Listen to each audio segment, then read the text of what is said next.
आखिर झूठी और अफवाह वाली खबर छापकर जबलपुर एक्सप्रेस किसका समर्थन कर रहा है? नमस्कार साथियों, अगर आप न्यूज़पेपर पढ़ते हैं तो सावधान हो जाइए। मध्य प्रदेश के बालाघाट जिले में एक न्यूज़पेपर एजेंसी है जिसका नाम है जबलपुर एक्सप्रेस, जो अपनी खबरों में झूठी खबर छापते हैं और भ्रामक जानकारी जनता के बीच में पहुंचाते हैं। ऐसे अखबारों से सावधान रहिए। जी हां साथियों, कल यानी दिनांक 20/1/2026 को जबलपुर एक्सप्रेस ने एक खबर छापी है। आप ये देख सकते हैं और चाहे तो स्क्रीनशॉट भी मार सकते हैं।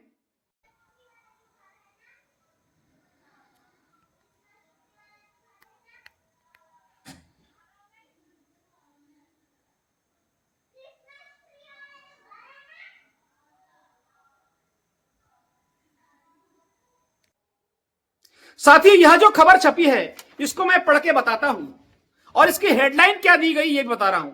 इसकी हेडलाइन दी गई है, रेत ठेकेदार की कमाई को लेकर अफवाह फैला रहे छुटभैया नेता।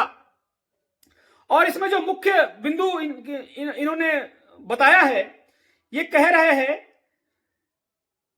कि रेत ठेकेदार को इतनी ज्यादा कमाई होती तो वह जिले का रेत ठेका सिलेंडर करने के लिए शासन को नोटिस क्यों देता, यह सोचनीय है। और दूसरी एक चर्चा और है, रेत भंडारण को लेकर मुख्यमंत्री का कहना है सही है कि रेत का भंडारण नदी से 5 किलोमीटर के बाहर ही किया जा सकता है, परंतु इन छुटभैया टाइप के नेताओं को शायद यह नहीं पता कि रेत भंडारण बरसात के सीजन में विक्रय करने के लिए किया जाता है, जिसकी वैधानिक अनुमति ठेकेदार द्वारा पहले से लिया जा चुका है। और नदी के किनारे पर जो रेत भंडारण करने की अफवाह फैलाई जा रही है वह भंडारण नहीं बल्कि लदान स्थल लोडिंग पॉइंट है, और इसका उल्लेख पर्यावरण, वन एवं जलवायु परिवर्तन मंत्रालय भारत सरकार द्वारा प्रदत्त आदेश की मानक शर्तों में लिखा है।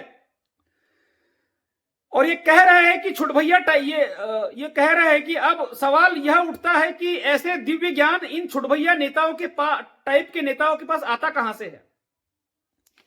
अब साथियों, जबलपुर एक्सप्रेस ये बता रहा है कि पर्यावरणीय अनुमति में लदान लोडिंग पॉइंट की अनुमति है। साथियों, इसी संबंध में कटंगी विधानसभा क्षेत्र के विधायक श्रीमान गौरव सिंह पारधी के द्वारा मध्य प्रदेश की विधानसभा में क्वेश्चन किया गया था।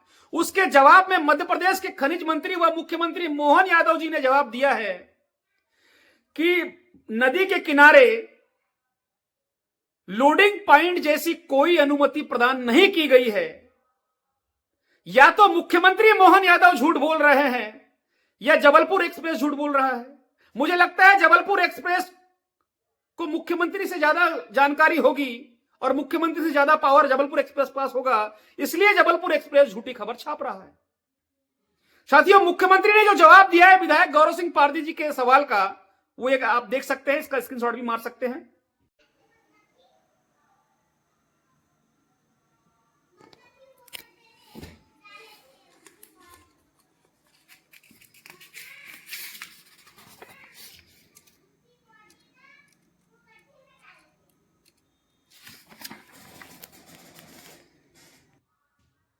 इस तरह से अफवाह और गलत खबर जबलपुर एक्सप्रेस छाप रहा है और जनता को गुमराह कर रहा है।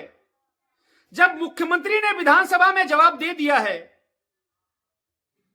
कि लोडिंग पॉइंट जैसी कोई अनुमति नदी किनारे नहीं दी जाती है, उसके बावजूद जबलपुर एक्सप्रेस ये उसको उल्टा छाप रहा है और बता रहा है कि पर्यावरणीय अनुमति में लोडिंग पॉइंट की अनुमति है।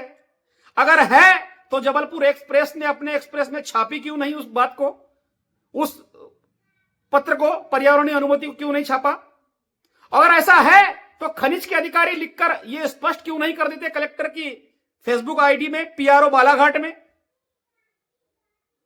कि ऐसी अनुमति है। तमाम शिकायत के बावजूद कोई जवाब नहीं दिया जा रहा है। इसका मतलब क्या है? आखिर ऐसी झूठी खबर छापकर जबलपुर एक्सप्रेस किसका समर्थन कर रहा है?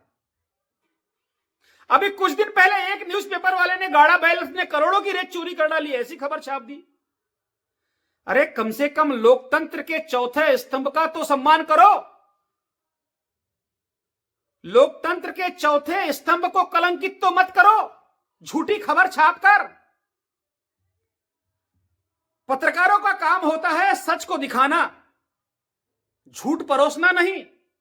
इस तरह से अगर आप झूठ परोस रहे हैं तो आपकी खबर कौन पढ़ेगा? मध्य प्रदेश के बालाघाट जिले में जबलपुर एक्सप्रेस इस तरह की अफवाह फैला रहा है और झूठी खबर अपने अखबार में छाप रहा है। आखिर ये किसका समर्थन कर रहा है जबलपुर एक्सप्रेस? जबलपुर एक्सप्रेस ने वो खबर तो नहीं छापी जिसमें हमारे साथियों से हमने शिकायत कराई थी चिचोली में, और एनजीटी न्यायालय ने रेत माफिया रमेश दुबे के ऊपर 76,50,000 की रॉयल्टी चोरी का मामला पंजीबद्ध करवाया खैरलांजी थाने में, और उनका नहीं पटाने पर वो पूरा का पूरा पेनाल्टी और पर्यावरण क्षतिपूर्ति लेकर 45 करोड़ 90 लाख रुपए का जो जुर्माना है उसमें रमेश दुबे आज तक फरार है, उसकी जमानत नहीं हुई हाई कोर्ट से। इतने बड़े मामले को तो नहीं छाप रहा है जबलपुर एक्सप्रेस, उल्टे झूठी खबर छाप रहा है रेत माफिया के पक्ष में। ये क्या ये मौन सहमति नहीं है जबलपुर एक्सप्रेस की रेत माफिया के लिए? आखिर जबलपुर एक्सप्रेस रेत माफिया के लिए खबर छापते हैं कि प्रकृति को बचाने के लिए? करोड़ों रुपए के जुर्माने हमने करवाए हैं। साकड़ी में हमारी शिकायत पर लगभग 10 करोड़ का जुर्माना हुआ की जब्ती बनाई गई है और कई घाटों पर बनाई गई है। यह खबर तो जबलपुर एक्सप्रेस ने कभी नहीं छापी और झूठा परोसा जा रहा है और लोगों को छुड़भैया नेता बताया जा रहा है जबलपुर एक्सप्रेस के द्वारा। इसका मतलब ऐसा लग रहा है कि जबलपुर एक्सप्रेस के जो लोग हैं बालाघाट जिले में वो बड़भैया नेता होंगे, इसलिए प्रकृति के पक्ष में आवाज उठाने वाले को ये छुड़भैया नेता बता रहे हैं। आखिर किसका समर्थन कर रहा है जबलपुर एक्सप्रेस? अपने अखबारों में झूठी खबर छापकर। मैं बालाघाट जिले के सभी साथियों से निवेदन करना चाहूंगा कि ऐसे अखबारों को अपना विवेक लगा के पढ़े और पता कर ले कि ये झूठ बोल रहा है या सच बोल रहा है, क्योंकि कल जो इन्होंने खबर छापी है वो एकदम भ्रामक है, झूठी है, लोगों को गुमराह करने वाली है। क्या बालाघाट जिले की नदी किनारे बड़े बड़े रेत के पहाड़ जबलपुर एक्सप्रेस को नजर नहीं आ रहे हैं? अगर नहीं आ रहे हैं तो सारे सबूत मेरे पास है, पूरे पहाड़ों के वीडियो है, मैं वो दिखा दूंगा। फिर बताना लोडिंग पॉइंट और भंडारण क्या होता है। मैं प्रेस क्लब से निवेदन करना चाहता हूं, इनको जो पेपर में रियायती दर पर जो पेपर दिया जाता है वो ना दे, क्योंकि जनता के बीच ये गलत खबर छाप रहे हैं, अफवाह फैला रहे हैं। इनको जो रियायत दी जा रही है वो बंद करे, क्योंकि ये झूठे पत्रकार लोग हैं और ये लोग जनता के बीच में झूठी खबर छापते हैं।